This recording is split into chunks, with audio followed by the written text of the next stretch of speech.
Sagantaa keenya kallattumaan ni eegalla. Kabajamaa ittaanaa ajajaa olaanaa Abaawoo Waboo Gaangammachuu Abbooyyee. Kabajamaa ajaja waraana bilisummaa Oromoo zoonii Kibbaa Jaalleellisa Dullaa. Kabajamtoota miseensa gumii sabaa. Kabajamtoota qondaalota waraana bilisummaa Oromoo sadarkaa gargaraa hirkiftan. Kabajamtoota miseensota waraana bilisummaa Oromoo eebbifamtoota guyyaa har'aa. Kabajamtoota uummata keenya Oromoo waamicha kabajanii biyya isaaf alaa argamuun waliin biyya seena qabeessa ayyaan gootota waraana bilisummaa Oromoo kabajuu jirtan maraaf baggeettan isa hin jenne. Baga guyyaa seena qabeessa eebila 15 bara 2022 guyyaa yaadannoo gootawwan keenyaa fi eebba humna addaa waraana bilisummaa Oromootiin isin ga'e isiniin jenna. Amma egaa sagantaan keenya wal duraa duuban itti fufu.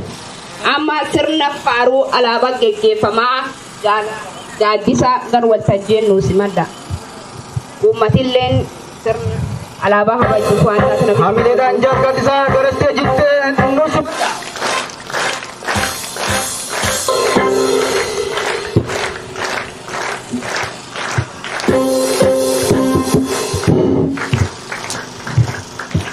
Marroo tokko namni cuftiyyuu bakka teessanii ol kaa'atii alaabaa baafnaa bakka jirtanii namni cuftiyyuu marroo tokko ol kaa'a.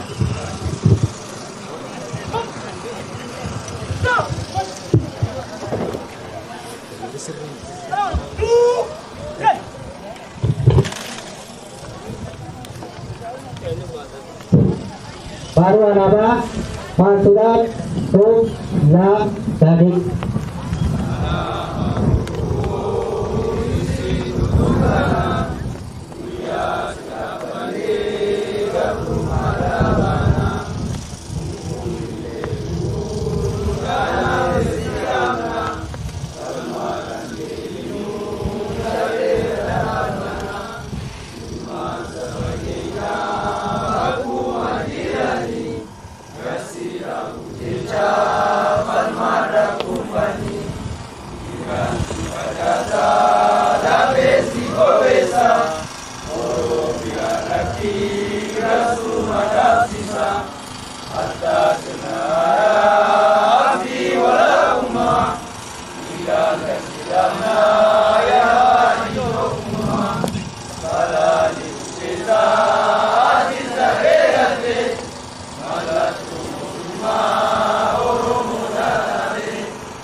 Dan sagantaa keenya tokko jennee eegallee jira. Ayyee Oromoon akka aadaa isaa sagantaa tokko jalqabu biyyuu gaaddis jalqabe eebban jalqabataa amma maanguddooti yaamannee eebban sagantaa heennee galla maanguddooti yaamantan gara waltajjii nu yaadda. Maanguddooti eebbaa aabbulchaa gara waltajjiitti nu warreera aabbulchaa. Diidaa Dabbaso illee gara waltajjii keenyaatti gara waltajjiitti nu affeera. Galma waaqoo gara waltajjiitti hamileedhaan nu affeera. Galma waaqoo. Bulchaa Abdii Dabbasoo galma waaqoo.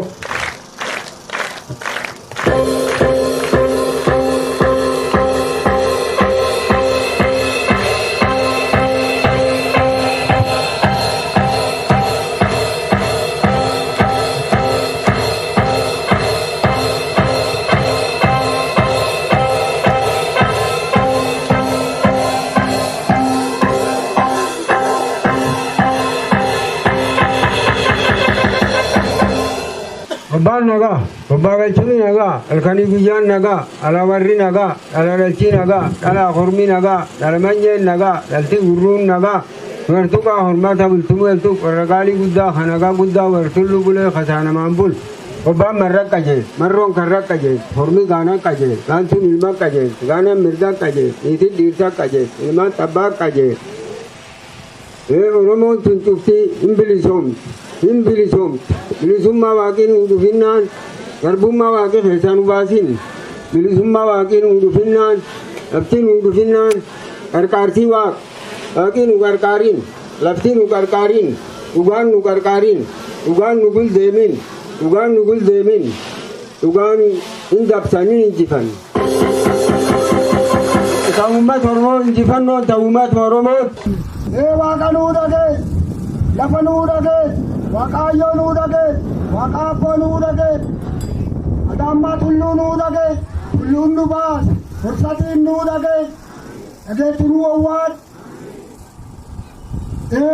Yoo aadaa lafa teennaatii fi aadaa teenya ta jireenya uumama dhalootaa nu maqaa dhoonne amii jedha afaan qabattaniin teeyina. Waaqa nuu dhagee, lafa nuu dhagee, waaqayyo nuu dhagee, waaqa abboo nuu dhagee, adaammaa tulluu nuu dhagee, tulluun nu baas, fursatiin nuu dhagee, dhageetti nuu owwaan.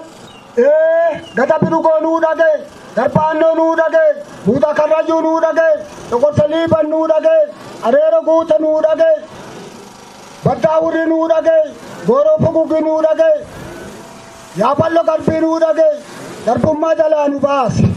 Yaa Rabbii tokkocha luuqi nuu dhagee, dhattacha warraabi nuu dhagee, baydhabaa nuu dhagee, bayyaa booranaa nuu dhagee, eelgaabi nuu dhagee, eela gabaabaa nuu dhagee, argeelle nuu dhagee, argeessaa nuu dhagee, odaanabi nuu dhagee, dhageetti nuu owwaan, odaa roobaa nuu dhagee, hawwuma dhalootaa keenya madda walaabu nuu owwaan.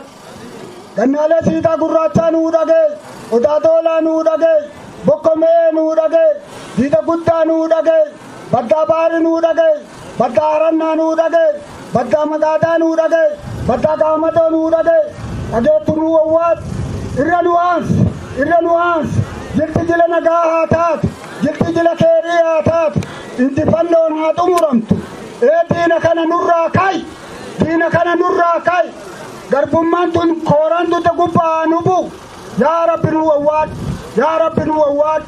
Waboo kaabaa kibba jirtanii baaliita jirtanii addee maraa addee jirtan dhufa injifannoo teessan Rabbi isinii haa galmeessu.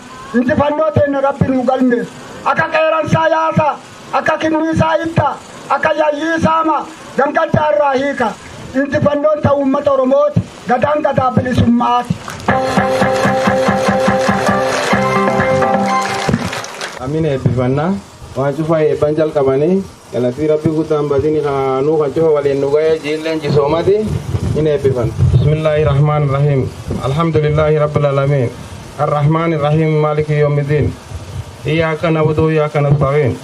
Ihdina siraatal mustaqiim. Siraatal ladziina an'amta alaihim غير مغضوب عليهم ولا الضالين. آمين يا رب العالمين. يا رب نور تقبل. رب جسوم كنا نوجي تورن سال رب نوجي. Ya Rabbi lisuma le nungai, bagi bara penunggai. Rabbi lisuma nubas, garbuma ke zarap nubas, Roma garbuma ke zarap bas. Fata Allah musanna Allah. Ayye jarane hennalle lisumar ka jahan web sahaba jam batalisin nu debisa.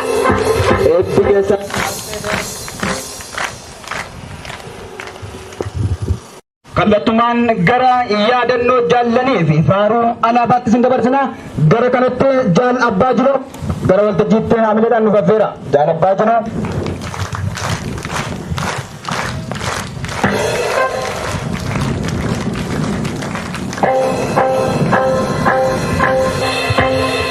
Jaal abbaa jiru gara waltajjii dhufaa jiru yaadannoo jaallawwan wareegamanii asuma.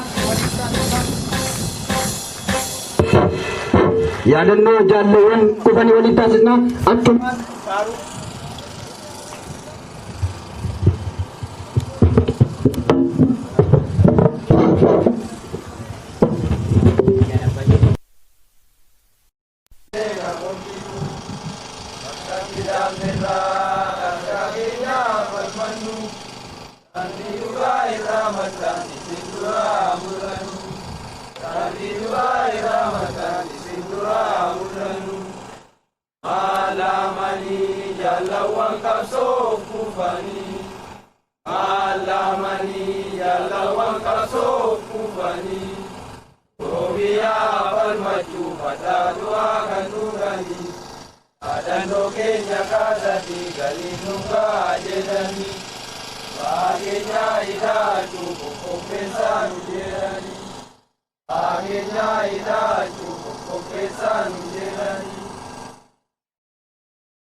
Ayyaan kan sababeeffachuun arratti biyyoolessa Oromiyaa kallattumaan asirratti argamee tamsaas kallattii warri biyyalaa bihee jiru akkasumas waraan bilisummaa Oromoo zoonilee mar jiraniif boraan bilisummaa Oromootiif guyyaa gootota Oromoo eebli 15 bar 2022 zoonii kibbaa kabajamuu jirisanii dabarsuu jira baggeettanii saniin jennu guyyaa seena qabeessa. Garbise garwaltajjii nu dhiyaatu.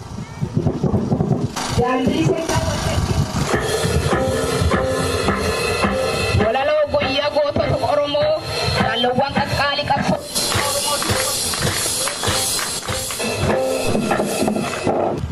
Bagattiin geessan baga waliin geenye guyyaa ayyaana gootota si keenya baga waliin geenye jechaa walaloo gabaabaa siniif dhiyeessa. Guyyaa ayyaana goototaaf guyyaa humna Tawabo ebila 15 baga geenye Oromoo utuma nus mooranii nu fagaanneerra qomoo utuma nus mooranii nu fagaanneerra qomoo. Yoo tofin ilaallu keenya jifagoo argaa badiisa keenya eegu waboon buleema margaa warra diinaatiif yaaddoo Oromoof garuu daawwaa warra ruu jiru cuuffee saba isaaf duuchu qaawwaa warra ruu jiru cuuffee saba isaaf duuchu qaawwaa.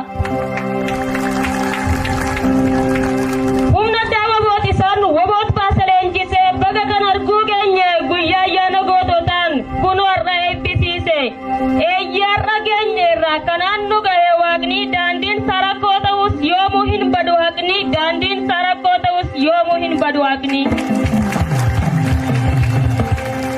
Salphaatti asiin hin geenye akkamiin rakkoo dhabaa salphaatti asiin hin geenye akkamiin rakkoo dhabaa meeqatu itti dhabame qabsoon rakkoo qaba. Lubbu as deebiin qabne meeqatu itti dhabe kaan dhiigatti lolaasee kaan immoo lafee cabe kaan dhiigatti lolaasee kaan immoo lafee cabe. Guyyaa abdiin Oromoo akka ifa duudhaame guyyaatti roorroon diinaa Oromootatti caale guyyaa shiftaan Somaalii jaallan amantiin qooddee gaafa tokkummaa Oromoo jaallan sun dhiigaan kuulte gaafa tokkummaa Oromoo jaallan sun dhiigaan kuulte. Gaafatti gaaffii diinaaf deebii lafeetiin laatte gaafa riqicha jabaan lubbuu seennuuf ijaarte. Gaafatti gaaffii diinaaf deebii lafeetiin laatte gaafa riqicha jabaan lubbuu seennuuf ijaarte. Guyyaa gaafa Oromummaan amantiitti mo'ate gammoojjii shinniggaasan lafee gootu soore gammoojjii shinnit gaasan lafee goototaa soore.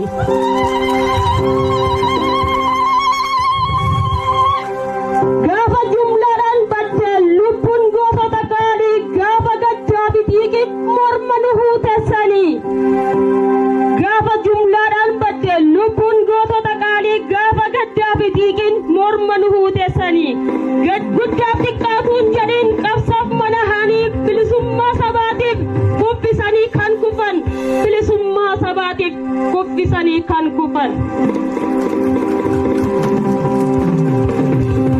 Garbummaa Oromoof jecha warreen baasan wareega maqaan yoomuu hin badu seenaatu maqaa eega.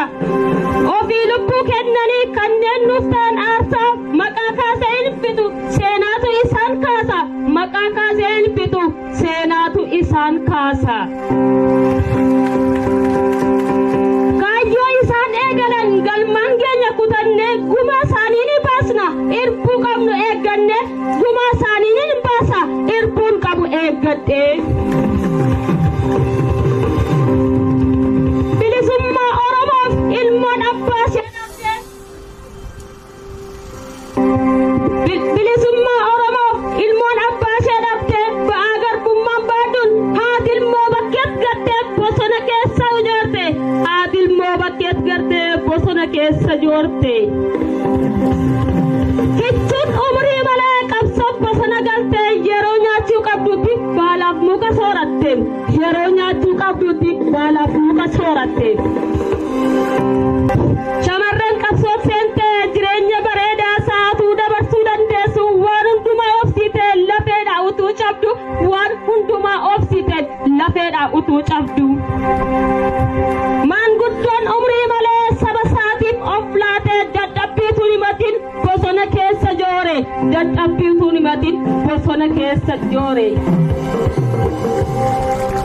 Dadhabee utuun jedhin warra kan guyyaa jooran warreen diina dhiyeessanii reeffa sallaattii sooran.